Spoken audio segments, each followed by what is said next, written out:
Following the siege of Terra, the Emperor's physical form had all but perished, yet his spirit in essence had ascended to become the new god of mankind, residing within the Golden Throne. Leman Russ, deeply anguished by his own failure during the final confrontation aboard Horus's flagship, faced a somber reality. In the aftermath of the Horus Heresy, the Imperium would have to embark on a relentless campaign to extinguish the lingering chaos uprisings throughout the galaxy. And in this campaign, they would not be led by their father, as they restored order across the galaxy, as the news of Horus's defeat and the rout of his traitor legions would ignite a resurgence in imperial fervor, leaving the loyalists to be driven by the death of Horus and the collapse of the traitor forces to launch a rather grand and vengeful offensive. Thus would begin the Great Scouring, one where Leman Russ and his sons would be crucial in. The Great Scouring was a period marked by intense and brutal combat, as imperial forces systematically eradicated the remaining traitor factions. The Space Wolves themselves played a pivotal role in this campaign, leading the charge against many of the scattered traitors. The Scouring would continue for 7 standard years, culminating in the defeat and exile of the last rebel elements to the isolated warp rift known as the Eye of Terror. Listen closely, brothers, for my strength wanes. There will come a time when our chapter faces extinction, and our enemies shall converge to destroy us. Then, from whatever realm I inhabit, I shall heed your call. I will come defying the very laws of life and death. At the end, I will stand with you for the final battle, for the Wolftime. This was one of the last words the Primarch, Leman Russ, would speak to his Space Wolves. The fate of Leman Russ remains one of the Imperium's greatest mysteries, because in 211 M31, nearly 2 centuries after the Emperor's entombment in the Golden Throne, Leman Russ would vanish under circumstances still shrouded in uncertainty. During the Feast of the Emperor's Ascension, a solemn holiday commemorating the Emperor's victory over Horus and his subsequent entombment, Russ addressed the gathered warriors. As he spoke, he abruptly froze, his eyes glazing over as if witnessing a vision. The Space Wolves watched their sire in alarm as he fell to his knees and summoned his wolf guard and his closest retainers to him, but leaving the youngest amongst them, Bjorn the Fell-Handed, behind. Russ then exited the Great Hall with his bodyguard, never to return. Bjorn the Fell-Handed, now a revered dreadnought, has recounted the tale of Russ's disappearance every millennia. Amongst the Space Wolves, there exists a belief that Russ journeyed into the Eye of Terror in search of the fabled Tree of Life, a source of pure warp energy reputed to have the power to heal even the Emperor and restore him to full vitality. Each year following Russ's disappearance, his place would be lain at the Feast of the Emperor's Ascension,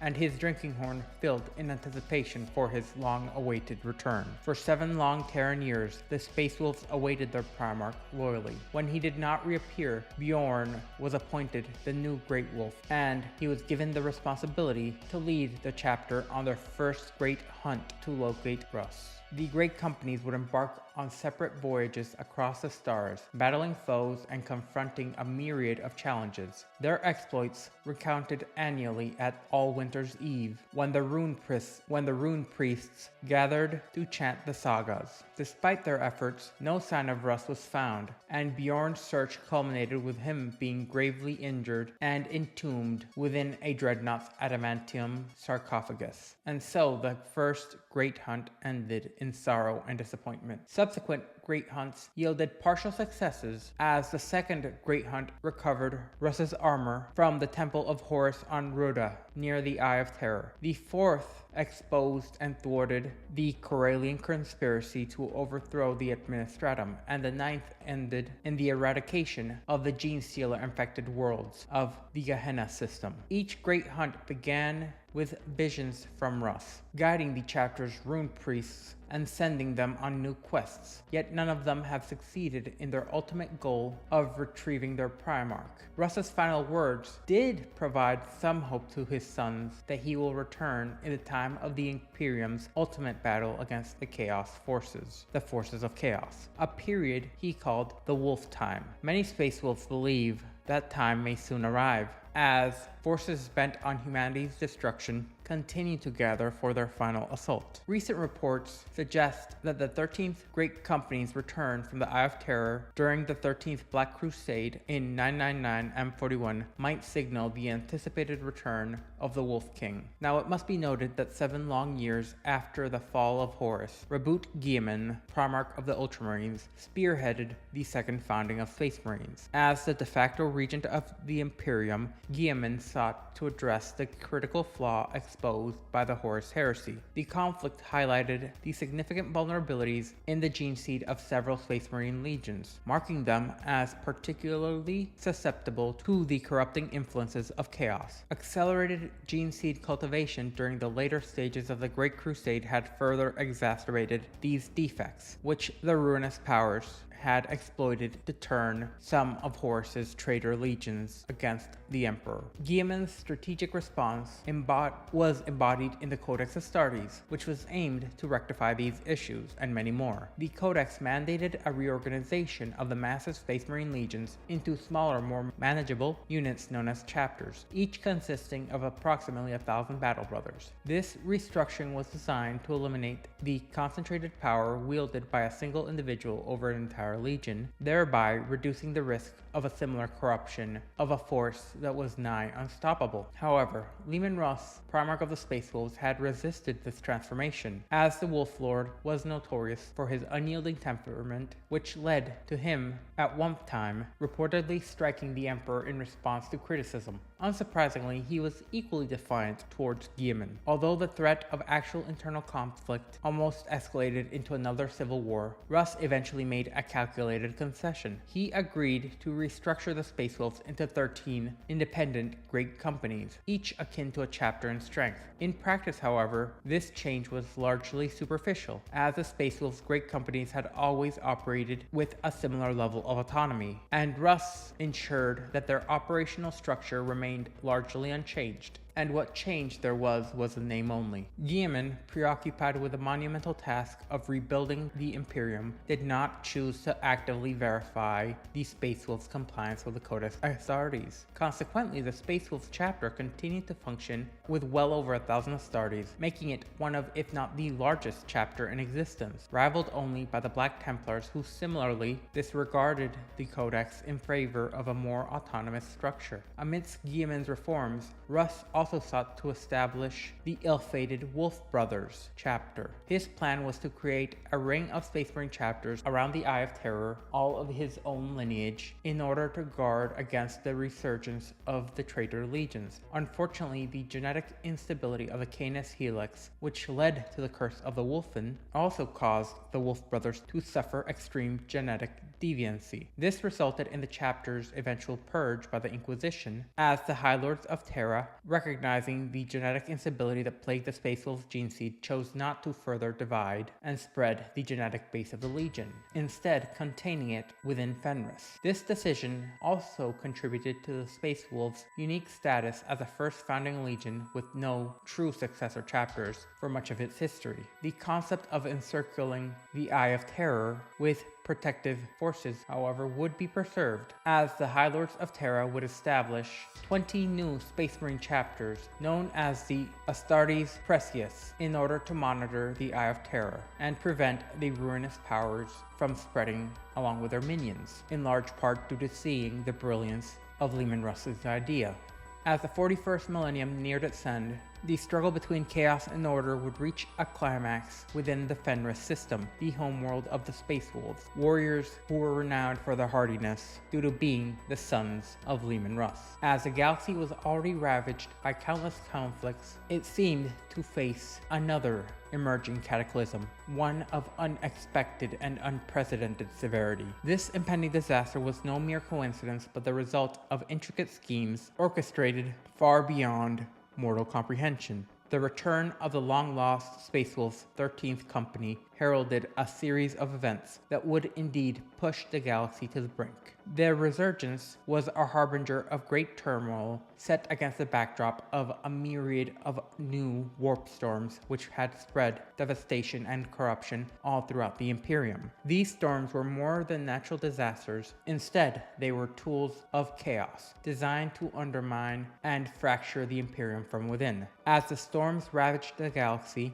they slowly sowed discord amongst the Imperial defenders. Deceptive evidence and malevolent illusions fueled mistrust and rekindled old rivalries. The once unified forces of the Space Marines found themselves at odds with each other, manipulated by the schemes of Tzeentch, the Changer of Ways. This was the god of change and deception, and he thrived amongst these conditions, using lies and deceit to pit even the most steadfast allies against one another. In the midst of this strife, the warp storms would intensify further still, unleashing demonic war hosts into the mortal realm. The Fenris system, already a bastion of resistance, now faced an unparalleled onslaught. The very forces of humanity, divided, weakened, now stood on the brink of annihilation within this sector. The siege of the Fenris system was not merely a battle, but a pivotal moment in the ongoing struggle against chaos, reflecting the deep-seated conflict that threatened to tear the Imperium apart further still. The return of the Wolfen in such great numbers and the chaotic forces converging on Fenris were but pieces in a larger, more sinister plan. As the Space Wolves now focused on dealing with the dire crisis as the 41st millennium drew to a close, their trials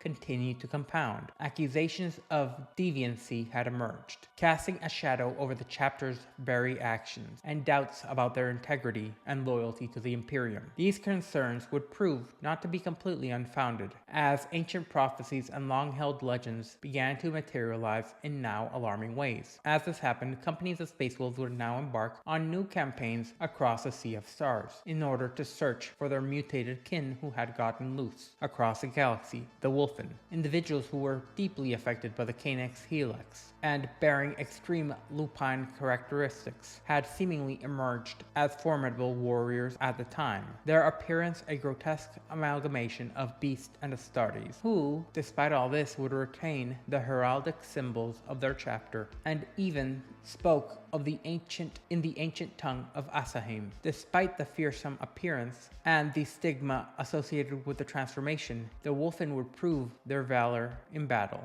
Many found themselves engaged in fierce combat against the demonic legions of the Chaos Gods, achieving notable victories despite their appearance and with whom they seemingly arrived. The presence of the Wolfen, while unsettling, would be harnessed for the greater good, as Wolf Lord Harold Deathwolf, while holding great reservations, recognized the strategic necessity in integrating these warriors into the Space Wolves' ranks proper. Thus, the Wolfen would be assembled and directed to Fenris whenever they were found, where their ferocity and battle prowess would be deployed against the encroaching forces of chaos. This decision would mark a crucial moment in the all-hands-on-deck style defense of the Imperium that the Space Wolves would now engage in. Amidst the countless conflicts and demonic legions, it seems that the Wolfen stand shoulder to shoulder amongst their loyal Space Wolves brothers. These mutated warriors, once feared and mistrusted, demonstrated their unwavering resolve and combat efficiency. Following their initial victories, the Wolfen would be formally recognized and reintegrated by their chapter,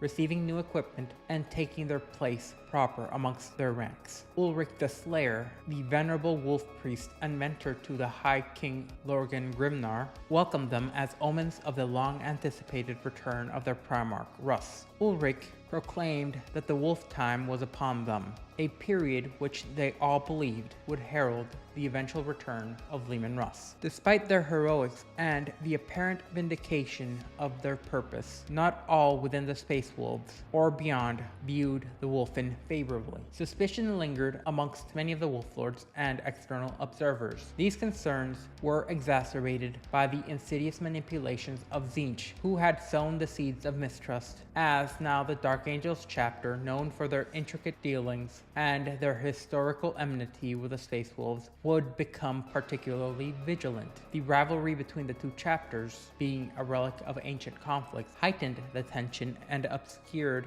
any objective perspective. As the Dark Angel scrutiny would continue to intensify following a distressing incident on the world of Nordus, an attack by the Space Wolves targeting a site of significance to the Dark Angels led to the massacre of a garrison of Dark Angel scouts. Initial investigations pointed towards the Wolfen as being the primary culprits, casting a dark shadow over the Space Wolves' intentions and raising troubling questions about the nature of their allegiance and in particular their usage of these warriors. As the crisis unfolded, things reached a new level of complexity, where the conflict of Tarantilos would ignite further enmity between the Space Wolves and the Dark Angels. Despite this, they found themselves compelled to fight side by side against the demonic forces encroaching on the world. The mutual respect between these chapters would be forged then in the crucible of their shared struggle against chaos, instead now becoming a barely masked underlying rivalry. Nonetheless, for the moment, both chapters were actively united in their efforts to repel the forces threatening the Imperium, as their combined strength formed a formidable bulwark against the encroaching darkness. This new fomented enmity seems to be in part linked to the forces of Siege, as they employed elaborate schemes in order to fracture the bonds between these two Space Marine chapters, as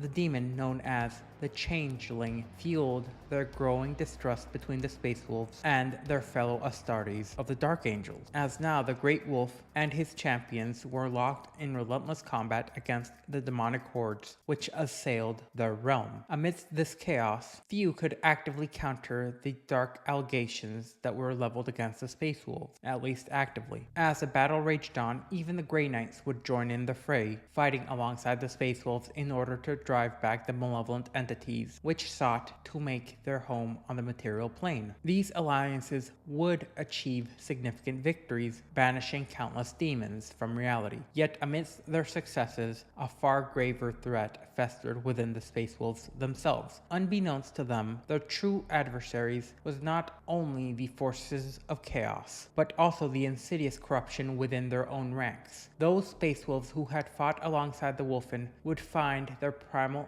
instincts increasingly dominating their actions, as they began a bestial transformation which drove them to more savage and violent acts of a bestial nature, with some even undergoing physical mutations that mirrored their lost brethren. Evidence of their severe genetic deviancy would become pervasive amongst all the great companies of Fenris. The initial fears that the return of the lost company heralded a curse would indeed manifest into the grim reality of the situation they were currently facing. As the situation deteriorated, the conjecture hardened into suspicion, as multiple suspicions formed into firm conclusions. The astropathic choirs would be tasked with delivering truth from the tumult, and they would sing of secrets and deception, leading to the deliberation of the Adeptus Astartes, turning somber towards the Sons of Russ, their once esteemed chapter now under heavier and heavier scrutiny, as this curse that had once whispered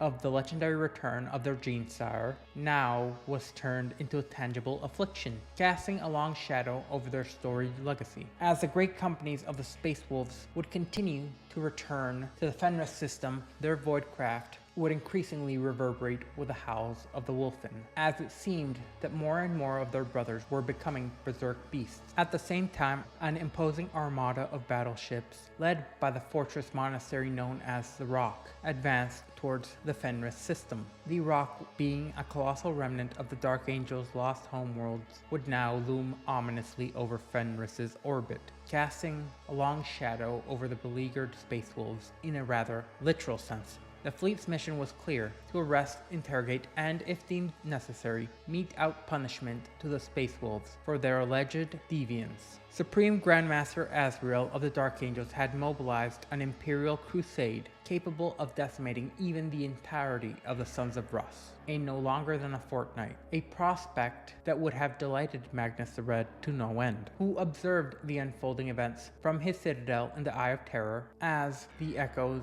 of Prospero's ancient ruin seemed to be playing out ahead of him, satisfying him to no end. as his intricate schemes had been advancing at alarming speeds at this point.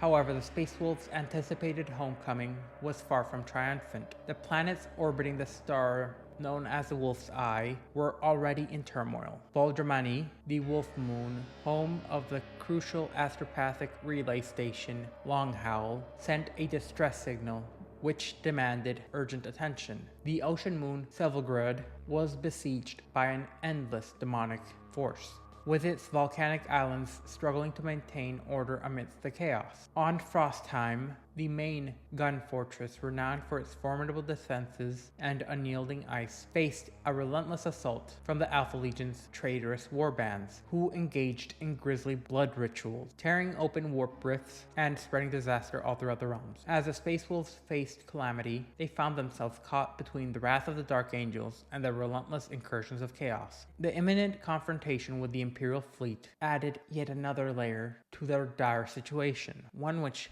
they did not desire to meet. The gravest calamity would befall Midgardia, a once proud world in the Fenris system, now reduced to a battleground of unimaginable horror. This planet was characterized by toxic jungles that drove their inhabitants into subterranean cities, which had now become overrun with the malevolent legions of Nurgle's demons. In response to this dire crisis, Logan Grimnar, chapter master of the Space Wolves, rushed to the planet's aid, accompanied not only by his elite champions of Fenris, but also by the formidable armored columns of Ingel Ironwolf, one of the greatest leaders of the Space Wolves in recent times. Their arrival was nothing short of a thunderous assault against these invaders, with many of the demons banished back into the warp by the Space Wolves' fierce counteroffensive. However, the rather inhospitable terrain of Midgardia proved treacherous, and within hours, Ingel Ironwolf and his Spears of Rust found themselves ensnared in the planet's hazardous landscape, struggling to advance, as the Space Wolves proper faced a formidable challenge, having to fight for every inch of ground they would take, regardless if there were otherworldly enemies on the planet. Meanwhile, Logan Grimnar and his champions ventured underground, where they confronted numerous plague bearers, as their battle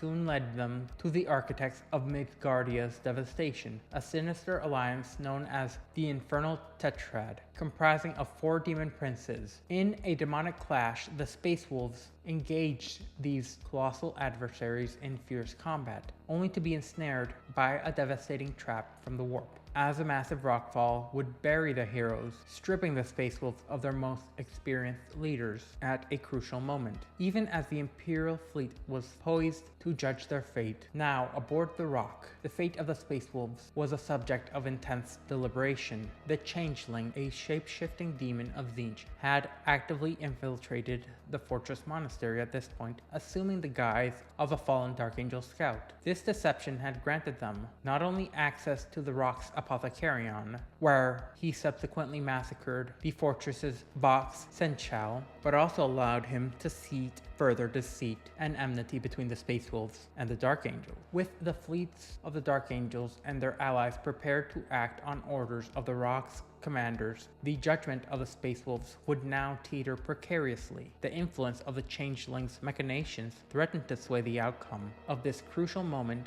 in the ongoing struggle between the Imperium and the forces of chaos, as the Changeling had orchestrated a masterful deception from deep within the Rock. With the Vox Senchal slain, it would now be able to disguise itself as said Senchal. The demon would then be able to wave a tangled web of falsehoods, claiming that the curse of the Wolfen was undeniable evidence of chaos corruption from the Space Wolves, while claiming that their difficulties in dealing with Midgardia's demonic infestation was not due to an actual conflict, but rather nefarious dealings between the chaos-tainted Space Wolves and the warp-born monstrosities. The Changeling's deceit extended even further, asserting that Logan Grimnar, the Great Wolf himself, had perished, and that his Wolf Lords were unaccounted for in an internal conflict that would potentially turn the entire chapter to the forces of chaos and render the Imperium nearly powerless in this sector against the chaos infestation. According to the Fabricator of Lies, the Dark Angels alone were capable of restoring order in the Fenris system,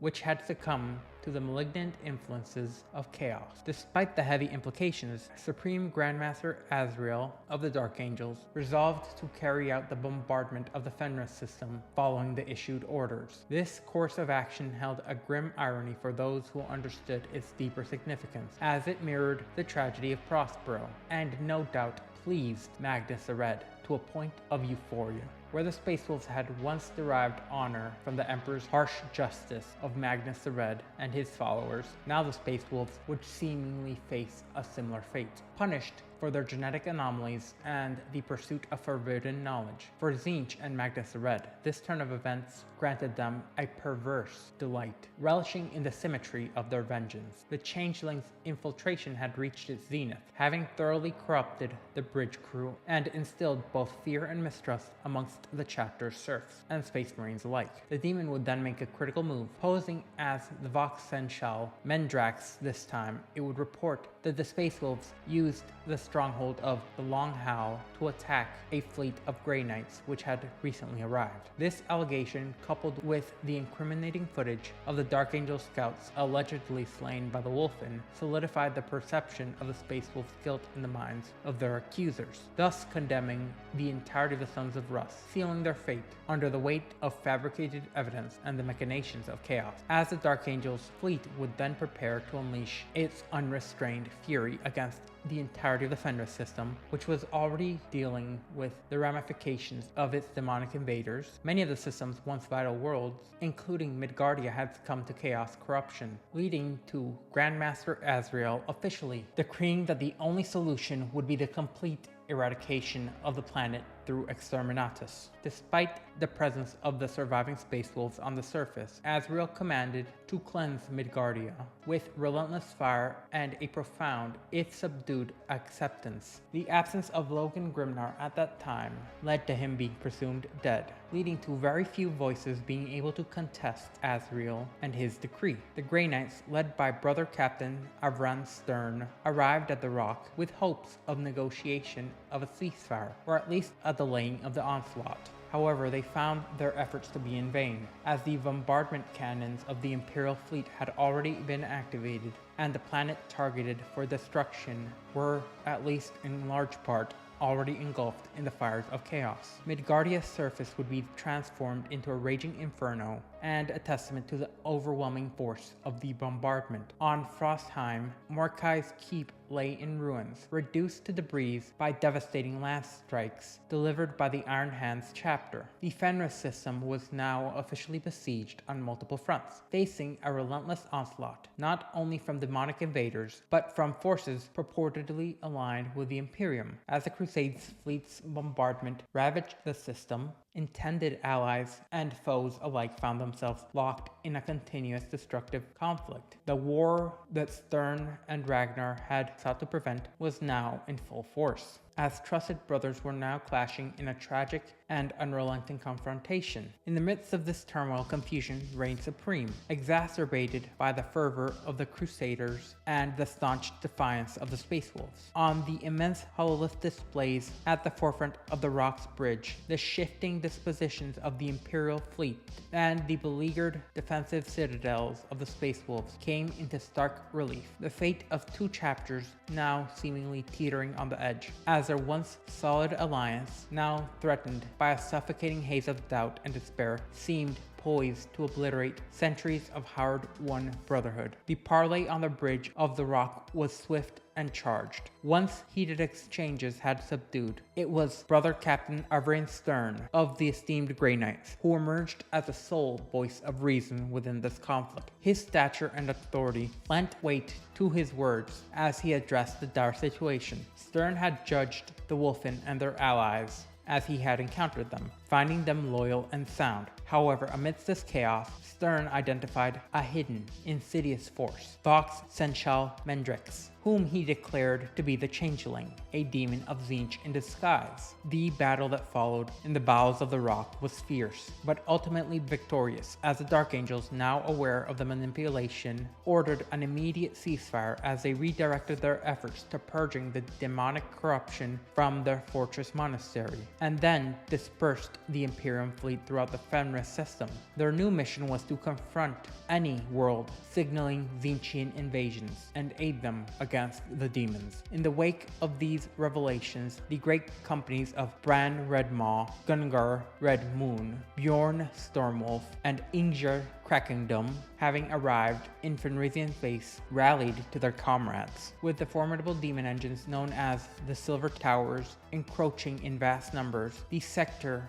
was now plunged into a series of desperate but brutal conflicts between the now assembled loyalists as the Imperial defenders and the Space Wolves became allies once more and fought to reclaim their besieged home. For centuries, Magnus had nursed a deep-seated hatred and desire for vengeance against the Imperium, and particularly against the Space Wolves, and in the 32nd millennium he had launched a direct assault on Fenris, using the deceitful visions to lure great companies from their strongholds. His efforts had been thwarted by the formidable defenses of Fang and the sagacy of Bjorn the Fell-Handed, both veteran heroes of the Space Wolves. Magnus's ambitions would then evolve into more arcane and profound schemes, as his goals expanded beyond mere conquest as he aimed to dismantle everything the Space Wolves had cherished, corrupting their allies and imposing upon them the same nightmarish fate that had befallen his own legion. And it seemed the subjugation of the Fenris system at this point was merely a precursor to the climactic events that would plunge the greater Imperium into chaos. As the Thousand Sons orchestrated their machinations, they manipulated warp rifts, the very same warp rifts that had released the Wolfen, and swiftly followed them with their own Roboute Marines. As the sorcerers of the Thousand Sons utilized these rifts to execute what amounted to a galaxy-wide invasion using the appearance of the Space Wolves as partial coverage. The presence of the Silver Towers of Tzeentch would further intensify the conflict and allow them to amass in greater numbers. And with the Silver Towers now in the material world, Prospero had a direct opening from Tzeentch's crystal labyrinth into the Fenris system, as their arcane energies drifted through the skies of Fenris. Their bases would crack with magic lightning. Each silver tower functioned as a bastion of Magnus's chosen, emanating dark and oppressive auras of the warp and maddening the minds of all those who gaze upon them. However, despite their titanic size, they floated and shifted throughout the fabric of reality, linking Fenris to the crystal labyrinth at different points, following their master's will. As they were also armed with deadly cannons and sorcerer's weapons, these fortresses essentially became harbingers of unmitigated doom. As on Fenris, there were no fewer than 9 of these structures at any one time, potentially more due to their ever-changing nature. Each strategically positioned over sites of geomantic significance, as their appearance and this invasion marked the beginning of the Crimson King's grand design for conquest, turning Fenris once again into a battleground, not seen since the 32nd millennium. In the ongoing struggle, the Space Wolves would display their ferocity and prowess for battle, as eventually with the arrival of the Primaris Marines, they would be able to deploy these new warriors to force back the darkness. Although these new warriors had not yet been vested in the customs of Fenris, their innate hunting skills and the ability to coordinate with the existing Space Wolves marked them as formidable allies, as Ulrich the Slayer proposed that within the Primaris lies the potential cure for the Wolfen curse. However, this hypothesis was soon challenged, in large part because during the purging operation against a Drukhari raiding party on the mining worlds of Smelter's Heap, several Primaris Inceptors fighting alongside the Wolfen would succumb to their affliction. Instead of using their assault bolters from a distance, the Inceptors were driven by the curse to charge recklessly and to use their firearms as makeshift bludgeons and cudgels. Despite their initial loss of control, the Inceptors did indeed manage to repel the enemy with their sheer ferocity. Once the battle concluded, they would regain their composure to varying degrees. Yet the incident revealed the troubling truth. Even those connected to the Primarch Russ through their Primaris would be susceptible to the Wolfen curse. This would eventually lead to the founding of one of the Space Wolves' few successor chapters, which is a successor chapter seemingly only in name. And to affirm their loyalty humility and resolve. These successors would journey to Fenris to undertake the rigorous test of Mordecai. This grueling trial demanded that they traverse the perilous Fenrisian barrens, stripped of all clothing and weaponry, and without yielding to their innate bestial instincts. And while most of the candidates would emerge victorious, a significant number would fail to return from this harrowing ordeal. Later, in a display of dramatic firepower meant to prove their worth to their firstborn brethren, repulsors bristling with hellblasters launched an assault on the Iron Warriors' stronghold situated on the drifting planetoid known as the Midnight Moon, which was illuminated against the backdrop of the void. This dark planetoid became the fiery battleground between the two, as the Space Wolves unleashed a torrent of plasma, eventually marking them as worthy successors to Leman Russ's long-standing legacy, as they systematically dismantled the Iron Warriors' defenses. And now, across the Fenris system and throughout the war zones of the Sea of Stars, rune priests are continuously besieged by rather curious and nearly undecipherable cryptic visions, their divinatory practices repeatedly converging on one foreboding narrative: the anticipating reemergence of Magnus the Red within their system, along with the awakening of Roboute Guilliman and the echoes of eternity that would come therein. These prophetic elements all seem to culminate in the Wolftime, and seeing as they have in large part proven themselves to happen, it seems many within the Space Wolves believe the Wolftime is upon them. Following a heralding spirit walk, High Rune Priest Nigel Stormcaller sought an audience with Bjorn the Fell-Handed, petitioning Logan Grimnar and Ulrich the Slayer to awaken the ancient warrior. However, despite the knowledge of these events, the specifics of their discourse and their plans with yet another awakened Primarch walking amongst them remains unknown. However, it was noted that these consultations were critical in the interpretation of the ominous signs gathered from the warp, and in preparing for the anticipated events. Despite the integration of the Primaris, it seems that the Space Wolves feel that the end times are drawing nearer.